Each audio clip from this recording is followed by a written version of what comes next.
Most of us don't even think about it. Every day, sometimes in the most dangerous of weather conditions, small boats leave their safe harbor for the wild surges of the Pacific Ocean. These family-owned vessels have been passing through this opening for generations, in search of the next big catch.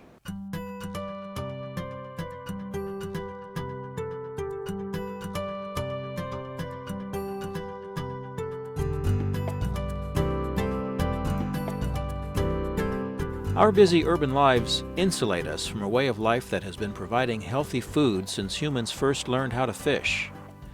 We tend not to think about where our food comes from. Oh, right, it comes from the grocery store. Or the waiter brings it to us. But real people risk their lives to bring in that crab or salmon dinner. Real people who proudly call themselves commercial fishermen.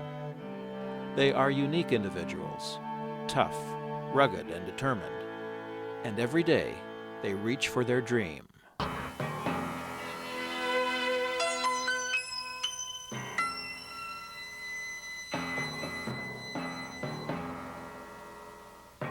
To me, it feels like the way it has felt the few times in my life that I've gone up to the gold country and done some gold panning. Every day that you start, you have this belief that it's possible today you're going to catch the fish. And you never know whether you will or you won't. It's not just catching fish that's important to them. Sure, that's how they make their living. After all, they are commercial fishermen. But it's getting harder and harder to be a successful commercial fisherman. They have to keep their boats in safe operating shape, a never-ending struggle against the forces of nature, further complicating their ability to make a living, increasing restrictions on what species they are allowed to go after and where and when they can fish.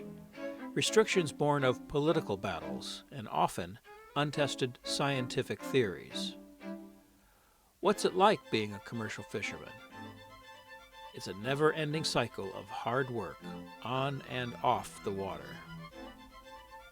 Every year, we don't just untie the boat and go fishing. We have to haul the boat out and paint the bottom and put new zincs on and make sure we're not going to sink during our travels when we're fishing. Every year we go through this entire 7 to 10 day ordeal. It's very expensive, and that's just another part of the overhead of commercial fishing. So when you buy that salmon steak, you pick up that crab, remember, all the boats have to do this once a year.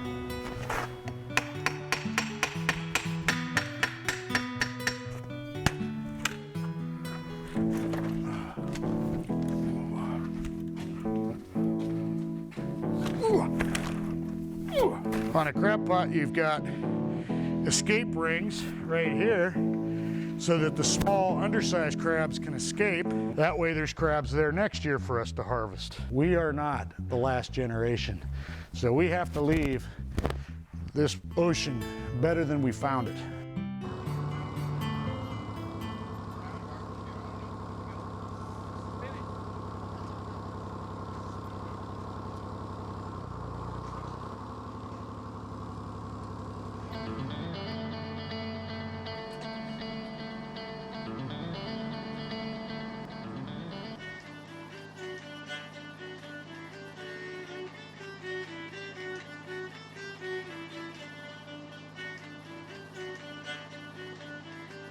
As a commercial fisherman, I want to come out here tomorrow and next week and next year and still be able to catch enough product to make a living.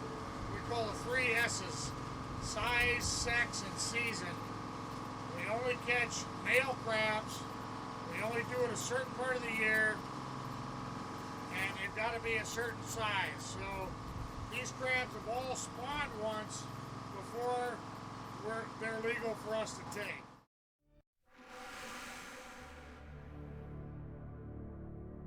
We are just beginning to understand what it takes to be a commercial fisherman, as every day another boat owner weighs the choice between continuing their fishing business or shutting it down.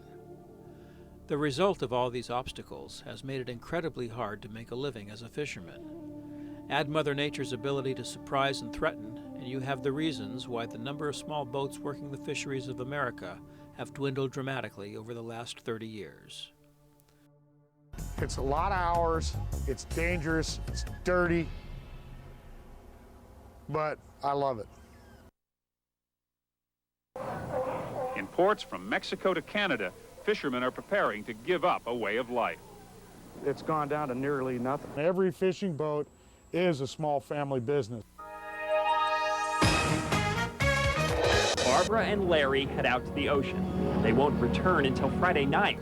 And after 15 years of this grueling work, there is still an unmistakable excitement when a fish is hooked.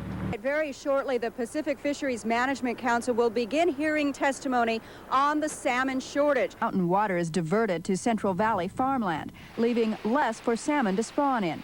And irrigation pumps grind up millions more salmon. It's welfare for the rich. Farmers got their water. They continued to get their water through the entire 6 years of the drought. And we just are going quickly out of business. When you go into a restaurant and you see salmon on the menu, is that a wild fish or is that a farm fish? And if it's a farm fish, you should reject it out of hand because it's not good for you and it's not good for the environment.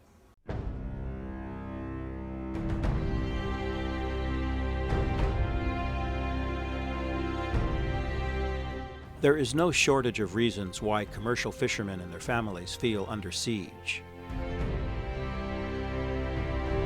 It's a long list, most of which are out of their control.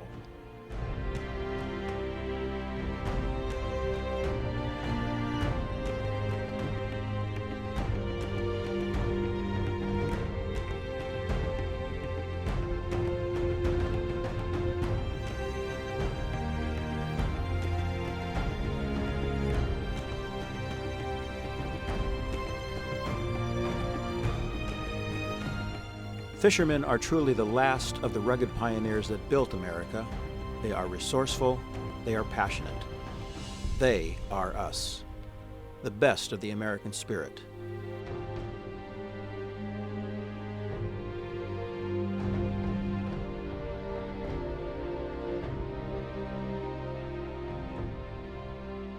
And if as a society we are smart, we will reach out and extend a hand to help keep this historic and vital industry alive and healthy.